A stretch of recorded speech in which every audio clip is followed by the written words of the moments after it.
Music is a big passion of mine, but I am really passionate about business and entrepreneurship, building something and watching it grow, because building a business is so hard and I love a challenge. So I'm involved in a lot, most notably my clothing line, Stay Sick, repping the beanie. We're doing very well. My clothing line's been around since 2011. I started it with no money at all. I had no money to my name.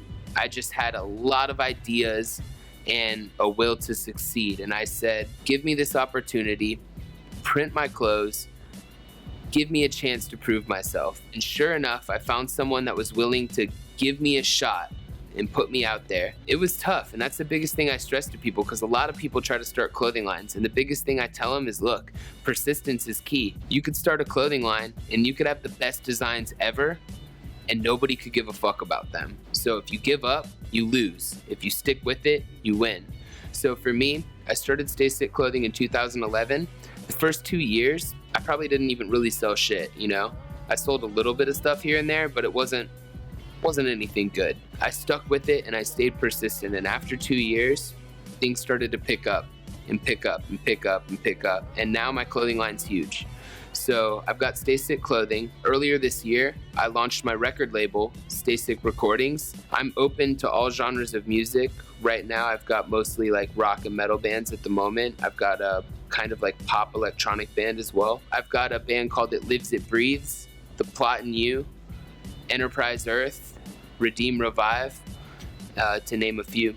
But these are all badass bands, and I really full-heartedly believe in what they're doing. So I started a record label because I ran into this problem where, as a musician, I hear so much music, and we would be playing concerts where the opening band would just blow my fucking mind, and I would find out all about them and all their hard work and everything, and nobody fucking notices them. And I'm just like, that's what sucks about music. You could be doing so well with such amazing music and such a passion for it, and you could be a fucking ghost and no one could notice you or anything. And I think from a artist perspective, that was a huge thing with Attila. Taking myself back in time, I know what that feels like. So I started a record label so that I could take bands in that position that I was when I was younger and say, look, I've got your back. Let's do this shit. I've got my clothing line, Stay Sick. I've got my record label, Stay Sick Recordings.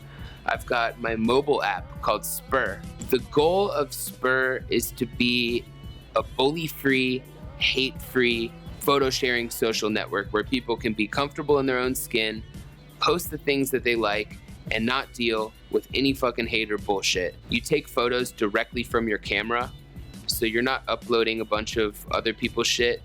It's just you living your life. So far, we've got well over 50,000 users in 8 months, which is amazing.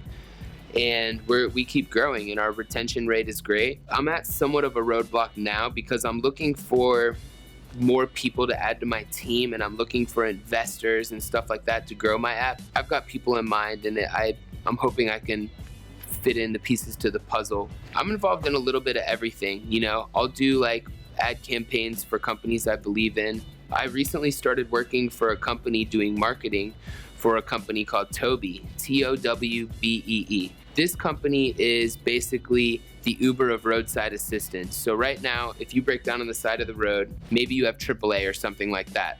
So you pay a monthly fee for AAA, you call them, and they're gonna take fucking forever to get to your car. And when they finally do get to your car an hour or two later, they're gonna charge you 50 or $100 or $200 or some stupid price. Fuck that. You know, it's 2015. There's way better solutions. So Towbee is going to be, you break down on the side of the road, you type in Towbee.com, Towbee.com. It's going to say, what type of car do you have? What color? What's wrong with your car? Flat tire, ran out of gas, whatever. The second you hit enter, you're going to see a list of all the tow trucks on a map around you, just like Uber. And you're gonna say, oh shit, well, this guy can do it for $50, but it's gonna take him like 15 minutes. This guy can do it for $70, and he's only 5 minutes away. So you can kind of choose based on your situation, like, yo, I'm in a fucking hurry, I gotta get to work. Or, yo, I got time to kill, I'm gonna choose the lowest price. I'm kind of involved in a little bit of everything, honestly. It's crazy, like my mind never stops. My problem is that when I go to bed at night, I sit there for like an hour or two thinking, and I can't go to sleep. It's fucked up, but I'm just like, I'm very forward thinking, and I'm trying to just go to the future and kill it. One of the things that drives me and motivates me the most is challenge. There are so many things in life that are easy, but there are also so many things that just pose such a great challenge. And being young and being told that like music wasn't an option, or that I would never make it, or things would never work out, that lit a fire in me. It didn't turn me away from music, it made me like it more, because I knew that everyone else viewed a career in music as such a huge challenge. My favorite thing on earth is just proving people wrong and succeeding when all others think I'm gonna fail. You know, whether it comes to music or business, I don't like to tackle the small things. I like to go for the huge mountains because I like the challenge. The challenge is the thrill for me.